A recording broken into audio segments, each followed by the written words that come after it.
Hi guys, for today's video, kakain tayo ng almusal. Ulam ko. Ito yung kanin ko.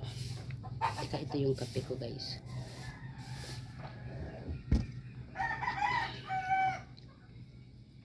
Kain tayo. Kain.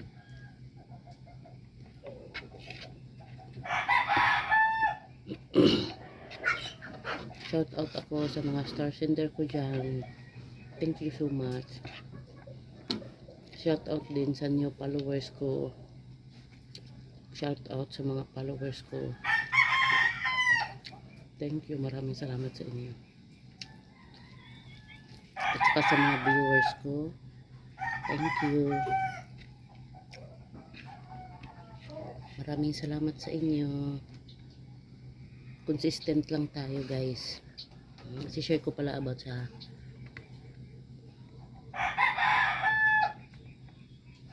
lagi akong napapalo kasi nakita doon yung ang kasalanan ko lang doon yung about sa pagkain. Diba ang pagkain na pinakbit dalawa, pinakbit Tagalog, pinakbit Ilocano. Ang Ilocano mayroon siyang gulay yan, diba? Vegetable. So ako gusto ko talaga yung ganyan kasi mayroon siyang, ang nagustuhan ko doon, mayroon siyang kamuti, gabi at saka patani. Yun ang gusto ko. Sa Tagalog kasi ano lang, yung simple lang ba, parang common. Tapos ang kagandahan kasi doon, imbes hipon na alamang ang lalagay mo doon, hipon na dilis. Kaya nasasarapan talaga ako. Nagiging violation ko yun at hindi ko alam bakit. Tsaka dati pa hindi pa ako vlogger, may violation yung account ko, pero 3 beses ko na siya na-report. Wala na yun. Ngayon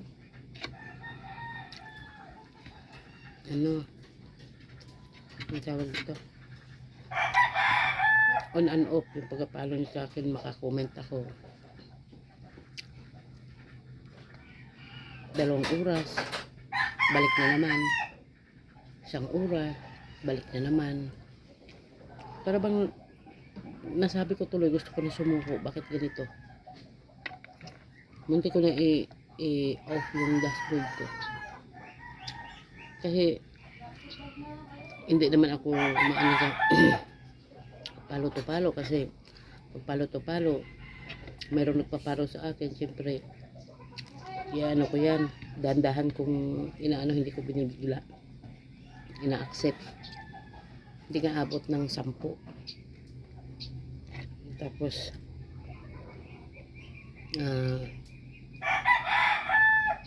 nanonood muna ako ng 3 video kasi nakita ko doon sa tutorial 3 video bago ko siya follow back. Ano ko ba yun? Bakit ganyan? Hindi ko talaga alam. Kaya kapapagod ako minsan. Thank you for watching guys. God bless everyone. Yun lang. Love you all.